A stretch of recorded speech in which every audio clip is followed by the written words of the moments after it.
Hi, my name is Jules. I'm the Supportive Programs Manager here at AYA. Hi, my name is Maddy. I'm the Supportive Programs Coordinator at AYA. We're in the Programs office, also storage. In the drop-in center. Perfect. Okay. Pop quiz. How many community partners do we currently have right now? We have about 43 community partners. Why is collaboration so important when considering AYA's vision? I actually love this question because I believe that community is important to everything that we do. As I've started to look at research and seeing how different nonprofits work, I realized that the relationships and the ability to connect with people is the only way that we are going to be successful as we move forward. And connecting that with youth, when youth have someone to connect with in the community and that support, we often see that as the most defining factor of success in their lives. Maddy, how would you explain what a community partner is at AYA?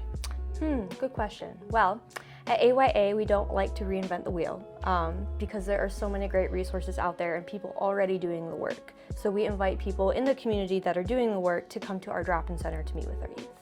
Why is collaboration so important when considering AYA's vision? We should recite our vision. Ready? Mm-hmm. A Society where all youth have support, stable housing, and belonging. I had to read it. I didn't. Maddy, can you share a story in which you were able to see a community partner support positive change within AYA youth? A story that comes to mind is one of our youth, Timmy, came to us and they were very, very sick. They were having struggles getting connected to medical care. And so through our partnership with Catherine's Health Center, we were able to get them seen by a doctor that day. And they were able to be referred to the hospital where they were treated for their illness. And then they made a full recovery. Without the relationships that we have with the youth and with the community partners, and then between the youth and community partners, their condition would have been a lot worse.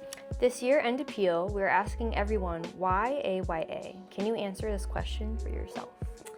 In my previous work experience, whether that's with juvenile justice youth or the child welfare system, I noticed a lot of gaps. And when youth turn 18 and leave the child welfare system, there's not really an option for them. You can continue to stay maybe in a foster care situation, but if you don't, like, how do people set you up for success? How do people build community? And there's not that there.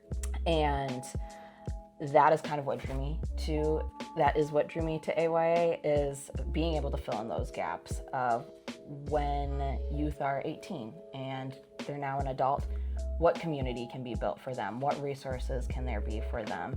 And I wanted to be a part of that. Maddy, how about you? Why AYA? So in March 2023, we opened up our Wednesdays for parenting and pregnant youth. I was an intern then, and we went from seeing maybe 1 or 2 youth to 10 to 15 youth on Wednesdays sometimes. And through that, we've really been able to develop community on Wednesdays. Through my own experience now being pregnant, I've had a lot of youth that have come to me, sharing their stories, asking me questions, having fruitful conversations where sometimes I'm the first person they tell that they're pregnant. And through that, we've been able to build more community together, for myself, for them, building out more resources. So it's been really cool. Thanks all for watching. This year-end, please consider donating. Your support enables innovative partnerships and programming for youth at AYA. Thank you.